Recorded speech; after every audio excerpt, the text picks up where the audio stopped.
Regiões rurais como essas, cercadas por montanhas e florestas, sempre me passaram uma sensação de fragilidade. A noite escura do interior e o vento que sai da floresta parece mais um lembrete de como você é vulnerável ao perigo.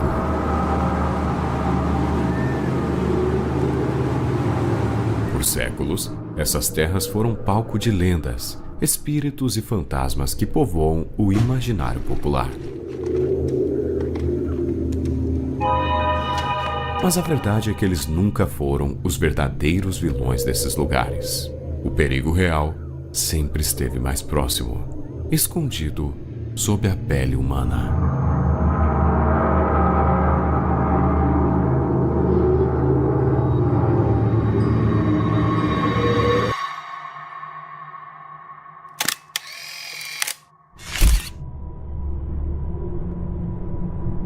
Este é Robert Picton.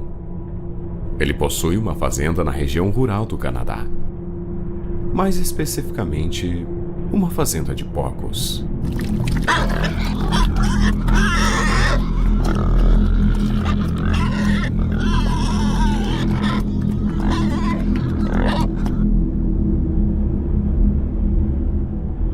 Um lugar isolado, cercado por florestas, onde a normalidade parecia se esvair pouco a pouco. Em 1996, os irmãos decidiram registrar uma organização sem fins lucrativos, a Pig Policy Good Time Society.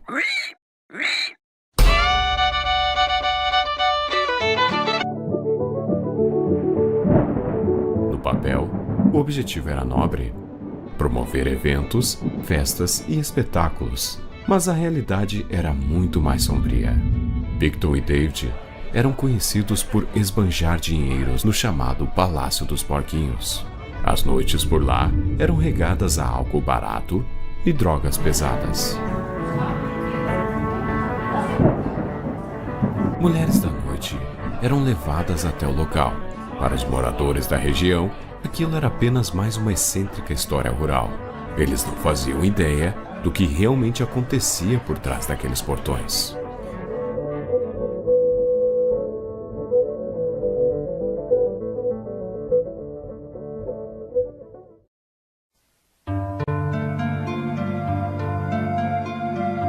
A fazenda dos Pictons era diferente de qualquer outra propriedade rural que eu já vi. E não de um jeito bom. O cheiro era a primeira coisa que te acertava quando se aproximava da região. Uma mistura sufocante de barro, chiqueiro de porco e algo que você não conseguia identificar, mas te fazia querer recuar. O terreno estava tomado por pilhas de entulho, restos de porcos e ferramentas enferrujadas espalhadas como se ninguém ali se importasse com ordem ou higiene. As construções eram improvisadas. Galpões mal iluminados, portas rangendo ao menor vento e correntes penduradas nos tetos como se tivessem sido usadas para algo a mais do que carne suína. Os irmãos diziam que era apenas uma fazenda comum, mas a cada passo ficava claro que havia algo de errado. Durante anos, ninguém ousou questionar o que acontecia na fazenda dos Picton. Para a comunidade, Robert e David eram apenas dois homens excêntricos, e o Pig Palace era só mais uma aberração escondida nas sombras da cidade. Mas enquanto as festas continuavam, mulheres começaram a desaparecer. Mulheres da noite, por sua maioria, vistas pela última vez em Port Coquitlam, perto da estrada que levava direto à fazenda. As famílias denunciaram o sumiço, mas as autoridades hesitaram. Eram mulheres marginalizadas, esquecidas pelo sistema. Para a polícia, poderiam ter apenas fugido, mas a lista de desaparecidas não parava de crescer. E a coincidência era grande demais para ser ignorada. Todas tinham algo em comum: o mesmo círculo social e a mesma região onde eram vistas pela última vez.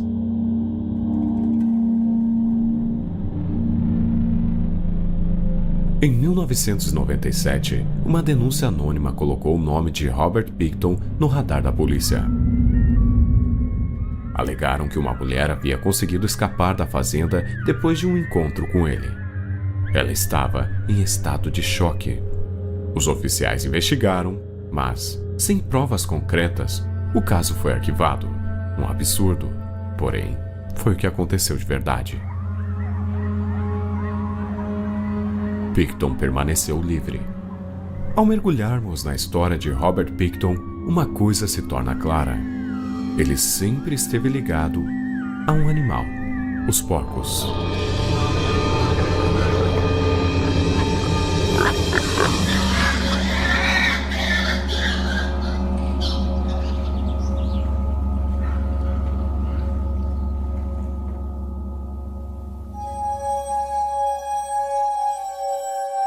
Robert e seu irmão mais novo, David Francis Pickton, começaram a trabalhar na fazenda ainda muito jovens. A mãe deles, Louise, era extremamente rígida, quase obcecada pelos animais. Para ela, os porcos vinham em primeiro lugar, até mesmo antes da higiene dos filhos. Louise os forçava a trabalhar longas horas, cuidando do gado e limpando as pocilgas. E frequentemente os mandava para a escola com roupas sujas e o cheiro de esterco impregnado. Não demorou para que os colegas os apelidassem de porquinhos fedorentos. Pickton acabou abandonando a escola em 1963 e passou a trabalhar como açougueiro. Por quase 7 anos, afiou facas, cortou carne e se acostumou com o sangue, até isso se tornar algo banal. Mais tarde, ele largou o açougue e se dedicou integralmente à fazenda da família. Em 1978 e 1979, após a morte dos pais, Robert e David herdaram a fazenda. Venderam parte da propriedade por mais de 5 milhões de dólares canadenses. Mas o que restou não era um retrato de prosperidade.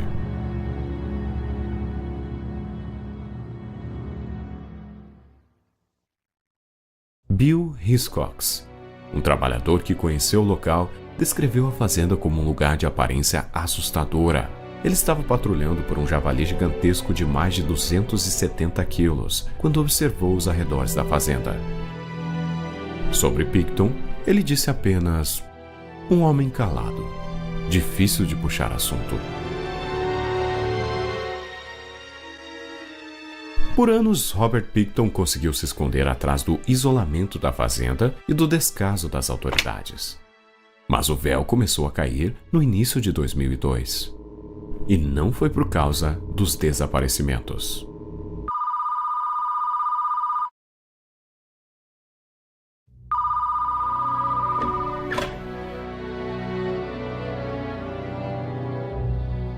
Oficialmente, a polícia recebeu uma denúncia sobre armas ilegais na propriedade. Era o pretexto que precisavam para finalmente conseguir um mandado de busca.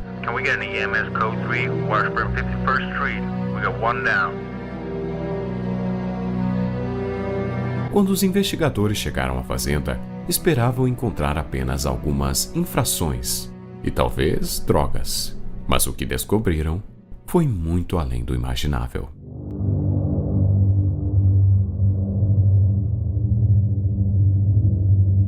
A casa de Robert Pickton era um reflexo perfeito de sua mente. Ao entrar, o que mais impressionava não era apenas o cheiro, era a sensação sufocante de decadência. O ar parecia pesado e denso, como se carregasse o peso de anos de podridão. As paredes estavam cobertas de sujeira e manchas escuras. E o piso era um mosaico de lixo, serragem e fluidos secos difíceis de identificar. Seringas usadas espalhadas pelos cantos, colchões manchados largados no chão, ferramentas cirúrgicas improvisadas e sacos plásticos empilhados como se fossem parte da mobília. Em um quarto, restos de bolsas femininas e objetos pessoais estavam jogados como se fossem lixo comum, memórias de vidas que haviam passado por ali e nunca mais saído.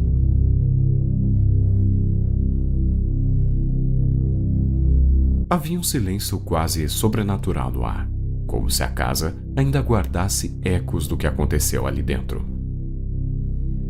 Para os policiais, cada passo naquele chão podre era uma descida mais profunda em um inferno construído por mãos humanas. À medida que a investigação se aprofundava, o horror se revelava em detalhes ainda mais grotescos. Havia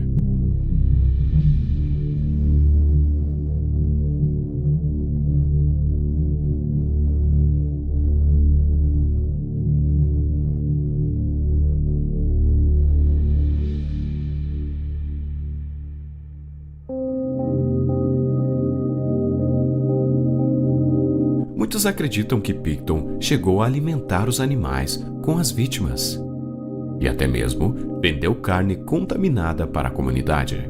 Os porcos daquela fazenda não comiam apenas lavagem. Isso explica o clima bizarro da fazenda. O julgamento de Robert Picton começou em janeiro de 2006, cercado por uma atenção midiática que o Canadá jamais tinha visto. Inicialmente, ele foi acusado de...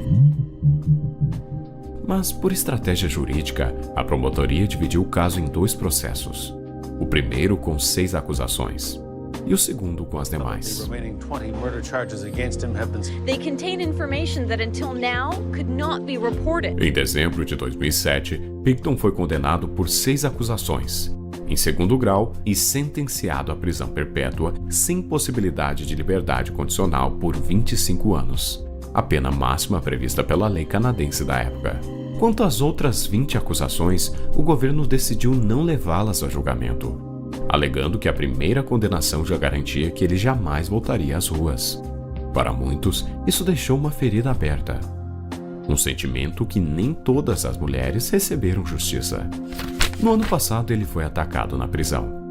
E assim, foi seu fim. No fim, o verdadeiro horror não eram as lendas contadas nas estradas rurais, nem o vento gelado que saía da floresta. Era a capacidade humana de tratar vidas como descartáveis.